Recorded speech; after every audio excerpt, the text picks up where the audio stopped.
પ્રતિન ચોકડી પાસે ઝડપાયેલ દારૂના 55,000ના જથ્થામાં વોન્ટેડ 2 આરોપીઓને બી ડિવિઝન પોલીસે ઝડપી પાડ્યા હતા. ગત 11મી ફેબ્રુઆરીના રોજ 2 ઈસમોને ઝડપી પાડી પોલીસે 45,000નો દારૂનો જથ્થો અને મોબાઈલ મળી 55,000 ઉપરાંતનો જથ્થો સીઝ કર્યો હતો.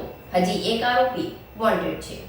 ગત 11મી ફેબ્રુઆરી 2024ના રોજ અંકલેશ્વર બી ડિવિઝન પોલીસ પ્રતિન ચોકડીથી રેલવે સ્ટેશન વિસ્તારમાં પેટ્રોલિંગ કરી રહી હતી. તે દરમિયાન મળેલી ચોક્કસ બાતમીના આધારે રેલવે સ્ટેશનથી પ્રતિન ચોકડી તરફ કાળા બેગ લઈ જતા 2 ઈસમોને રોકી તેમની બેગની તલાશી લેતા અંદરથી ઇંગ્લિશ દારૂની જુદી જુદી બ્રાન્ડની 750 mlની 60 બોટલ મળી આવી હતી.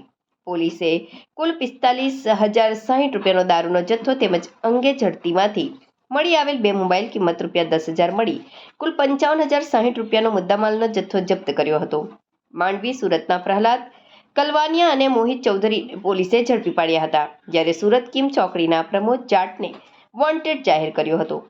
ઝડપાયેલ આરોપીની પૂછપરછ દરમિયાન વધુ 2 નામ ખુલ્યા હતા, જે આરોપીને સુરત માંગરોળ તાલુકાના પાલુદ કિમ 4 રસ્તા રાજુ કેલાલ નાયક અને કિમ 4 રસ્તા ચિત્રકૂટ સોસાયટી ખાતે રહેતા ગણપતરામ રાયકાને ઝડપી પાડ્યા હતા અને તેમની પૂછપરછ શરૂ કરી હતી.